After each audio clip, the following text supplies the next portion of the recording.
AICC కార్యదర్శి మాజీ MLA Sampath Kumar, BRS నేతలు కేటీఆర్, హరీష్ రావు, మన్నే క్రిషాంక్లపై తీవ్ర స్థాయిలో మండిపడ్డారు. తనపై తప్పుడు ప్రచారం చేశారనే కారణంతో నాంపల్లి ప్రజాప్రతినిధుల కోర్టులో వారిపై పరువు నష్టం దావా వేశారు. తన ప్రతిష్టను దెబ్బతీసేలా అసత్య ప్రచారం చేశారని సంపత్ కుమార్ ఆరోపించారు. ఈ నాయకులు తనపై అల్లంపూర్లో జరిగిన సంఘటనకు సంబంధించి పచ్చి అబద్దాలను నిజాలుగా సృష్టించారు.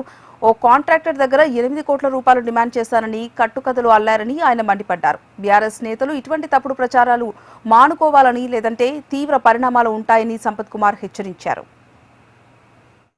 2 నెలల క్రితం నా నియోజకవర్గంలో జరిగిన చిన్న సంఘటనను ఆధారం చేసుకుని దాన్ని మసిబూసి మారేడుకాయ చేసి పచ్చి అబద్ధాలను నిజాలుగా, పచ్చి నిజాలను అబద్ధాలుగా చిత్రీకరించి Kalvakuntla Taraka Ramarao BRS working president గారు మరియు హరీష్ రావు మాజీ మంత్రివర్యులు, వాళ్ళ పార్టీ సోషల్ మీడియా ఇన్ఛార్జ్ అయినటువంటి క్రిషాంక్, ఈ 5 మంది కలిసి ఒక చిన్న సంఘటన, నేను మా నియోజకవర్గానికి సంబంధించిన ఒక బీద జేసీబీ డ్రైవర్కు 8 లక్షల రూపాయలు అప్పు పెడితే అది మంచి పద్ధతి కాదు బాబు అని వీళ్లకు అడుగులకు మడుగులతో ఒక పెద్ద కాంట్రాక్టర్కు 8 లక్షలు ఇచ్చి మావానికి పని చేయని ఆయన బీదోడు అని చెప్తే దాన్ని కాస్త 8 లక్షలు 8 కోట్లు అది నేనేదో అడిగినట్లు ఎక్కడ రాలే, ఎవరిదిలో వాళ్ళు ఇచ్చిన కంప్లైంట్లో కూడా అది లేదు, ఏది లేదు, ఏబిసిడి లేదు. కానీ XYZ వరకు తెన్వాడ ఫామ్ హౌస్లో తెలంగాణ భవన్లో కట్టుకథ అల్లి వాళ్ళ నమస్తే తెలంగాణలో రాపించి తెలుగు స్క్రైబ్లో ప్రచారం చేసి ఈ దరిద్రులు ముగ్గురు క్రిషాంక్తో కలిపితే హరీష్ రావు అండ్ కేటీఆర్ ప్రెస్ కాన్ఫరెన్స్లో అట్లయింది ఇట్లయింది సంపద ఇట్లాడే అట్లనే